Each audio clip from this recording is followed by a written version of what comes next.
함께 말씀의 은혜를 나누려고 합니다. 우리는 계속해서 고린도전서 말씀을 나누고 있습니다. 고린도 교회는 바울이 2차 전도 여행 때 열심히 복음을 전하며 세운 교회입니다. 고린도 교회는 하나님의 은혜 안에서 모든 구변과 지식에 풍족하고 또 은사도 충만한 그러한 교회였습니다. 그러나 그들에게는 어린아이와 같은 신앙의 모습이 있었고 스스로 영적으로 배부르고 부요한 자처럼 자기 만족에 빠져있는 상황이었습니다. 그래서 바울이 이 고린도 교회를 세우고 떠난 후에 고린도 교회에 여러 가지 문제가 나타나게 되죠. 분쟁과 분열, 음행과 소송하는 일, 본받을 점이 하나 없는 모습이었습니다. 왜 이러한 모습이 고린도 교회에 나타났을까요? 그것은 바로 교만 때문입니다. 고린도 교인들은 복음과 하나님의 말씀을 알아가고 성령의 은사도 받음으로 교회가 부흥해가자 교만하여져서 기록된 말씀을 벗어나 다른 사람을 판단하고 하나 되지 못했던 것입니다. 바울은 이러한 교회의 모습을 보며 안타까워했습니다. 바울에게 있어서 이 고린도 교회 교인들은 사랑하는 자녀와 같았기 때문입니다. 그러므로 오늘 본문에서 바울은 아버지가 자녀에게 훈계하듯이 고린도 교인들을 사랑하는 마음으로 이 교회를 혼란에 빠뜨린 분쟁의 문제와 어려움을 극복하고 바울 자신을 본받아 하나님의 겸손한 일꾼이 되기를 권면하고 있는 것입니다. 먼저 고린도전서 4장 14절 말씀을 우리 함께 다 같이 읽어보겠습니다. 내가 너희를 부끄럽게 하려고 이것을 쓰는 것이 아니라 오직 너희를 내 사랑하는 자녀같이 권하려 하는 것이라. 아멘. 내가 너희를 부끄럽게 하려고 이것을 쓰는 것이 아니라는 것은 무엇을 이야기하는 것일까요? 본문 앞절 7절부터 13절까지의 말씀을 살펴보면 알 수 있습니다. 여기에는 스스로 왕노릇하며 배부르고 교만한 고린도 교인들의 모습과 복음을 위해 끝없이 고난을 받으면서도 겸손의 본을 보이는 사도들의 모습을 대조하면서 바울 자신이 어떻게 살아가고 있는지를 먼저 이야기했습니다. 그러나 이렇게 말하는 것이 고린도 교인들을 부끄럽게 하려고 이야기한 것이 아니라고 말합니다. 그러면 무엇입니까? 바울은 부모의 마음으로 자녀와 같은 고린도 교회에 사랑으로 권하려 하려는 것이라고 말하고 있습니다. 이를 통해서 사랑하는 자녀들이 바른 길로 가기를 원했던 것입니다.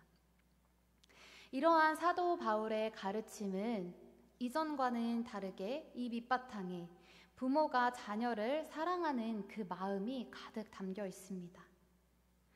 부모가 자식을 가르칠 때 아무리 좋은 가르침, 훌륭한 가르침이라고 하더라도 더욱이 훈계와 책망을 해야 하는 상황이라면 그 전에 전제되어야 할 것은 그 자녀를 진심으로 사랑하는 것이겠죠. 부모와 자녀 관계뿐만이 아닙니다. 친구나 이웃, 어떤 사람들과의 관계에서 사랑이 전제되지 않는 충고는 아무리 옳은 소리라도 잘 들려오지 않습니다.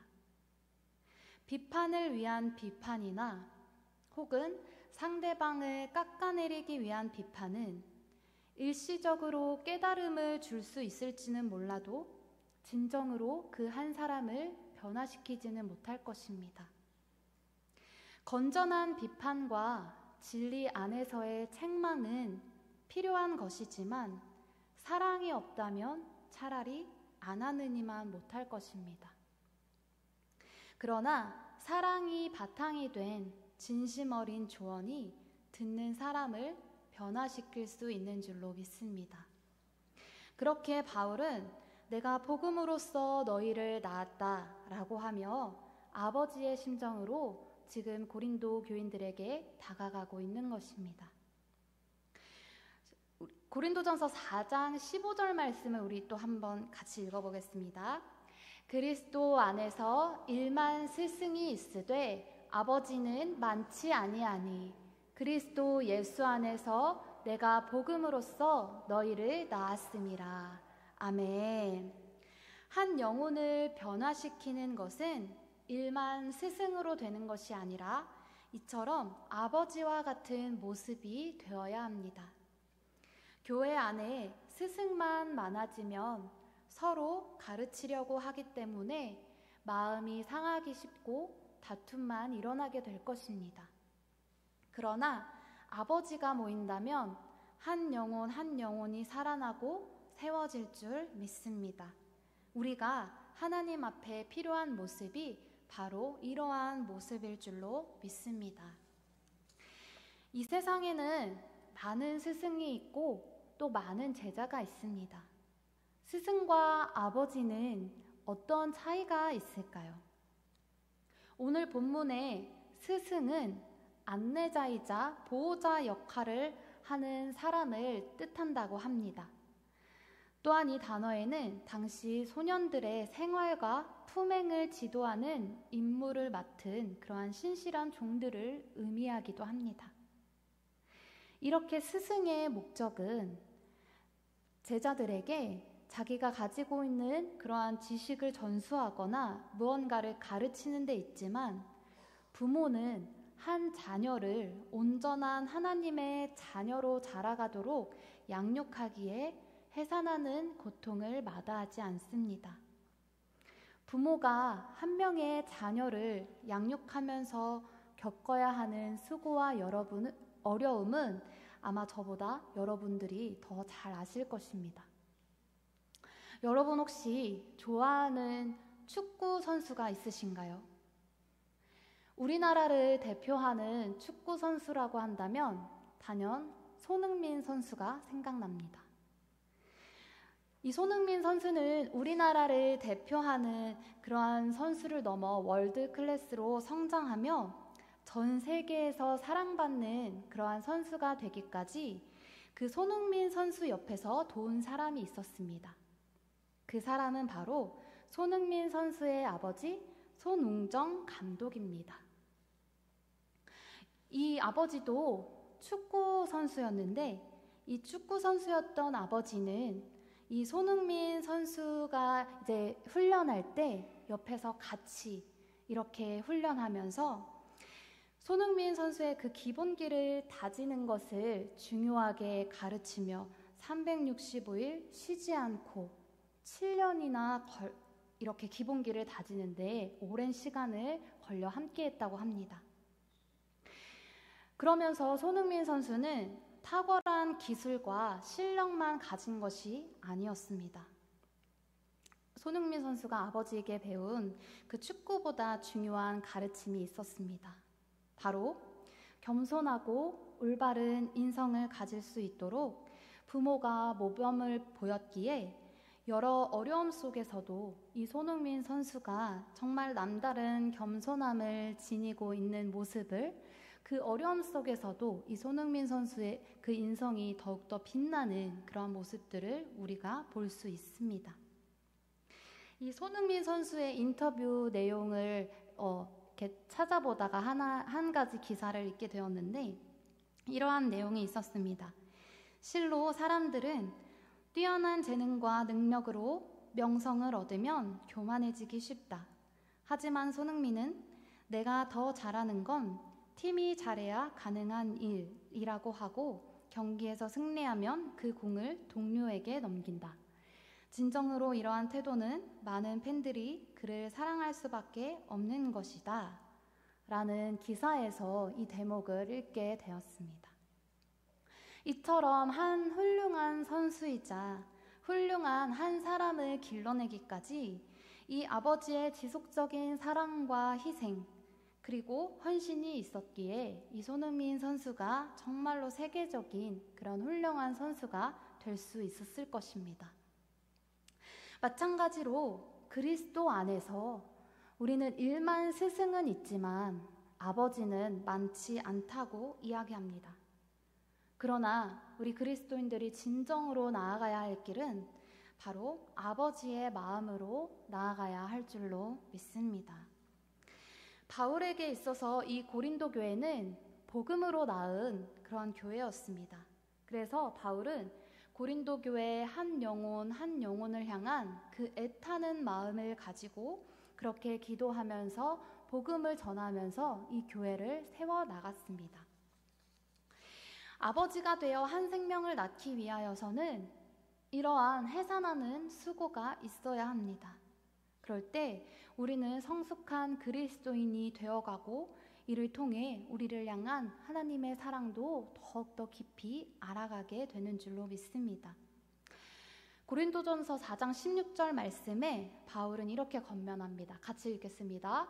그러므로 내가 너희에게 권하노니 너희는 나를 본받는 자가 되라. 네, 바울은 자녀를 바른 길로 인도하겠다는 그 사랑의 마음을 가지고 고린도교회 성도들에게 복음을 위해 고난당하는 자신을 본받으라고 권면합니다. 이렇게 자신 있게 자신을 본받으라고 말할 수 있는 그 믿음에까지 자라가는 우리 모두가 되기를 간절히 소망합니다. 우리도 예수님의 그 사랑을 깊이 알아갈수록 예수님을 닮아가는 삶을 살아서 믿음의 본이 되고 또 겸손하게 섬기고 사랑하는 그 삶을 살아서 한 생명을 낳고 한 영혼을 변화시키는 그러한 우리의 믿음의 삶이 되어야 할 줄로 믿습니다. 그리고 이어지는 말씀에는 하나님의 나라는 말에 있지 않고 오직 능력에 있다 말씀하십니다. 우리 19절, 20절 말씀 마지막으로 같이 읽어보겠습니다. 그가 우리를 위하여 목숨을 버리셨으니 우리가 이로써 사랑을 알고 우리도 형제들을 위하여 목숨을 버리는 것이 마땅하니라. 누가 이 세상에 이거는 요한일서 3장 그 말씀이고 그 고린도전서 4장 19절 20절 말씀을 다시 읽어보겠습니다. 시작. 주께서 허락하시면 내가 너희에게 속히 나아가서 교만한 자들의 말이 아니라 오직 그 능력을 알아보겠으니 하나님의 나라는 말에 있지 아니하고 오직 능력에 있음이라. 아멘. 바울은 교만한 자들의 말이 아니라 능력을 알아보겠다고 말씀하고 있습니다. 말에 힘이 있죠. 말의 힘도 물론 중요합니다. 그러나 말은 우리가 잘못 사용하게 되면 사람을 선동하게 되고 잘못된 길을 걸을 수가 있습니다. 그러나 성령의 능력은 생명의 길로 우리를 걷게 합니다. 그래서 바울은 성령의 능력이 나타나는지 너희 말에 있는지 가서 보겠다고 하는 것입니다. 바울이 다시 고린도 교회로 오게 될 때 너희가 무엇을 원하느냐? 내가 매를 가지고 너희에게 나아가랴? 사랑과 온유한 마음으로 나아가랴? 라고 물으며 오늘 말씀을 마무리합니다. 매는 징계하는 것이죠. 하나님께서는 사랑하는 아들을 징계하신다고 말씀하셨습니다.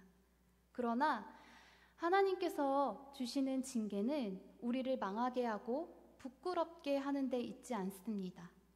오히려 바른 길로 진리로 인도하려는 데 있음을 기억해야 합니다. 사랑 없는 매는 상대방을 진리의 길로 인도하지 못하지만 사랑의 매는 사람을 살리는 손길이 됩니다. 말은 매와 같아서 듣는 사람의 정신을 차리게 할 수는 있겠지만 더 큰 능력은 사랑과 온유한 마음이라는 말씀을 우리가 붙들기를 바랍니다. 그래서 하나님의 나라는 그 말에 있지 않고 능력에 있다는 것입니다. 한 사람 한 사람을 우리가 사랑하며 온유한 태도로 나아갈 때 그것이 매보다 더 큰 능력이 되고 그곳에 하나님의 능력이 나타나 하나님의 나라가 임하게 될 줄로 믿습니다.